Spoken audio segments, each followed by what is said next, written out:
Mumbai Indians ವಿರುದ್ಧ ಕೊನೆಯ ಎಸೆತದಲ್ಲಿ ರೋಚಕವಾಗಿ ಗೆದ್ದು ಬಿಗಿದ ರಾಯಲ್ ಚಾಲೆಂಜರ್ಸ್. ಟೂರ್ನಿಯಿಂದ ಹೊರಬಿದ್ದ ಮುಂಬೈ ಇಂಡಿಯನ್ಸ್ ಇನ್ನೇನು ಬಾಯಿಗೆ ಬಂದಿತ್ತು ಗುರು. IPL 2026 54ನೇ ಪಂದ್ಯ ಮುಂಬೈ ಇಂಡಿಯನ್ಸ್ ವರ್ಸಸ್ RCB.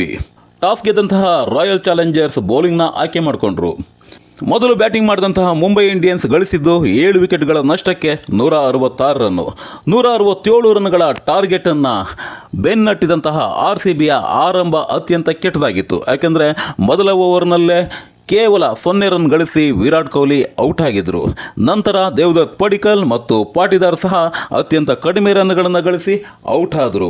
ಆಮೇಲೆ ರೀತಿ ಆಟ ಆಡಿದಂತಹ ಬೆತೆಲ್ 27 ಬಾಲ್ಗಳಲ್ಲಿ 27 ರನ್ಗಳನ್ನು ಗಳಿಸಿದರು. ಆದರೆ ಅದ್ಭುತವಾಗಿ ಬ್ಯಾಟಿಂಗ್ ಮಾಡಿದ್ದು ಕೃನಾಲ್ ಪಾಂಡ್ಯ.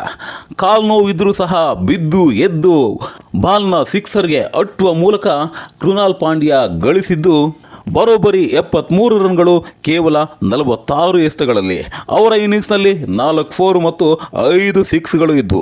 ನೆಕ್ಸ್ಟ್ ಜಿತೇಶ್ ಶರ್ಮಾ ಇನ್ನೇನು ಆಟಕ್ಕೆ ಕುದುರ್ಕೊಂಡು ಅನ್ನೋ ಟೈಮ್ನಲ್ಲೇ 12 ಎಸೆತಗಳಲ್ಲಿ 18 ರನ್ ಗಳಿಸಿ ಔಟ್ ಆದರು. ಅವ್ರು ಔಟ್ ಆದಮೇಲೆ ಟಿಮ್ ಡೇವಿಡ್ ಸಹ ಹಿಂಗೆ ಬಂದವರು ಹಿಂಗೆ ಹೋದರು, ಕೇವಲ 0 ರನ್ ಗಳಿಸಿ. ಆಗ ಇನ್ನೇನು ಕತೆ ಮುಗೀತು ಅಂದ್ಕೊಂಡಿದ್ರು. ಆದರೂ ರೊಮಾರಿಯೋ ಶೆಫರ್ಡ್ ಎಂಬ ಬ್ಯಾಟಿಂಗ್ ರಾಕ್ಷಸ ಇದ್ದಾನೆ, 6ನ್ನು ಭಾಳ ಸುಲಭ ಹೊಡಿತಾನೆ ಅಂತ RCB ಅಭಿಮಾನಿಗಳು ಕಣ್ಣು ಬಿಟ್ಕೊಂಡು ಕಾಯ್ತಾ ಇದ್ರು. ಆದರೆ ಆ ರೊಮಾರಿಯೋ ಶೆಫರ್ಡ್ ಒಳಗಡೆ ಯಾವುದೋ ಮುಂಬೈನ ದೆವ್ವ ಒಂದು ಅಡುಗೆ ಕೂತ್ಕೊಂಡಿತ್ತೋ ಏನೋ, 6 ಇರಲಿ ಸಿಂಗಲ್ ಸಹ ತೆಗೆದುಕೊಳ್ಳೋದಕ್ಕೆ ತಿಣುಕಾಡಿದರು. ಹಾಗಾಗಿ ಕೊನೆಯ ಓವರ್ನಲ್ಲಿ RCB ಗಳಿಸಬೇಕಾಗಿದ್ದು 15 ರನ್ನು. ಮೊದಲ ಎಸೆತಗಳಲ್ಲಿ ಯಾವುದೇ ರನ್ ಗಳಿಸೋದಕ್ಕೆ ಶೆಫರ್ಡ್ಗೆ ಸಾಧ್ಯ ಆಗಲಿಲ್ಲ. ಆದರೆ ಅದೃಷ್ಟವಶಾತ್ ಮುಂಬೈ ಬೌಲರ್ ರಾಜ್ ಬಾವ ವೈಡ್ ಮತ್ತು ನೋ ಬಾಲ್ಗಳನ್ನು ಹಾಕಿ ಸ್ವಲ್ಪ ಅಂತರವನ್ನು ಕಡಿಮೆ ಮಾಡಿಕೊಂಡ್ರು.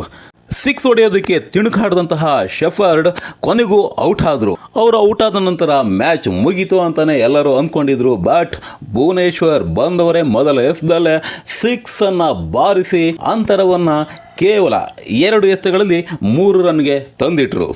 ನಂತರ ಭುವನೇಶ್ ಕುಮಾರ್ ಸಿಂಗಲ್ ತೆಗೆದುಕೊಂಡರು. ಕೊನೆಯ ಎಸೆತದಲ್ಲಿ ರಸಿಕ್ದಾರ್ ಗಳಿಸಬೇಕಾಗಿದ್ದು 1 ಎಸೆತದಲ್ಲಿ 2 ರನ್ಗಳು.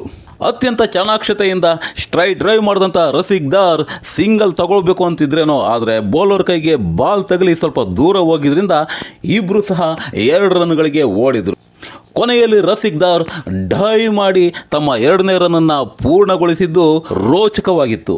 ಇನ್ನೇನು ಸೋತೆ ಹೋದ್ವಿ ಅಂದ್ಕೊಂಡಿದ್ದ RCB ಅಭಿಮಾನಿಗಳು ಕುಣಿದು ಕುಪ್ಪಳಿಸಿದರು.